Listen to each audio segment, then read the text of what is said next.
Hey, what's up guys, Will here for GSM Arena. If you're looking for a full-sized foldable phone from Samsung, you have a couple of choices right now. There's the new Galaxy Z Fold6, which brings the best Samsung has to offer. And then there's last year's Galaxy Z Fold5, which is a bit older, but significantly cheaper. Are the differences between the two enough to be worth spending more for the new model? Let's put the Z Fold5 and Z Fold6 head to head and find out. At first glance, these two phones are very similar. They bring the same looks and folding form factor, and the specs are pretty close to one another.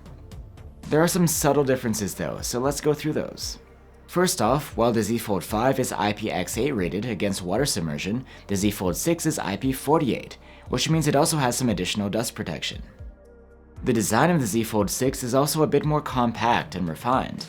Samsung has shaved off a millimeter or two here and there, and the hinge part is a bit more compact, and the frame is made of a new material, which is a little lighter. At the same time, the Z Fold6's cover screen is actually a bit larger, with the phone remaining pretty much the same width. The Z Fold6 has a 6.3-inch OLED, which has a slightly wider 22:9 aspect ratio. That's compared to the 6.2-inch OLED on the previous model, which has a 23:9 aspect ratio, a bit narrower.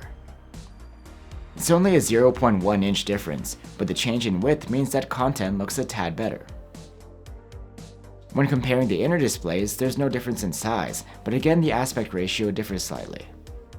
Both phones pack a 7.6-inch foldable OLED, but the Z Fold6's is a bit more square, with an 11.6:10 aspect ratio. Meanwhile, the Z Fold5's foldable screen has a 12:10 aspect ratio. Samsung has made improvements in screen brightness with the new model. We measured the inner display of the new Fold to reach 1600 nits, which is more than the Z Fold5, which maxed out at less than 1300. The outer panel on the Z Fold6 is also a lot brighter, going beyond 1500 nits, while the Z Fold5 got up to a little over 1100. Now let's talk speaker quality. Both phones have stereo speakers, and while the Z Fold5 is actually a bit louder than the 6, the new model sounds better, with warmer and deeper sound. As you might expect, both phones are running Samsung's latest software interface, which includes the new Galaxy AI features. However, the Z Fold6 has promised more software support. While the Z Fold5 is supposed to get 4 generations of OS upgrades and 5 years of security patches, the new model will get 7 years of both. And now we have the chipsets. The Galaxy Z Fold6 runs on this year's Snapdragon 8 Gen 3, and is a version made for Galaxy phones with an overclocked CPU. Of course, last year's model brings last year's top Qualcomm chipset, the Snapdragon 8 Gen 2. Again, it's an overclocked version for Galaxy. In benchmarks, the Z Fold6's peak performance is up to 25% better than the Z Fold5's in CPU tasks, while the difference in graphics-based tests was smaller. The Z Fold5 is hardly strapped for power though, and heavy tasks and games still run without a hitch. Both phones had the same battery capacity and earned similar scores in our battery life tests. However, the Z Fold5 actually did better in the call tests, so it earned a bit higher active use score overall. While both phones had the same support for 25-watt charging, for some reason the Z Fold5 is a bit faster to charge by a few percentage points. The difference is small.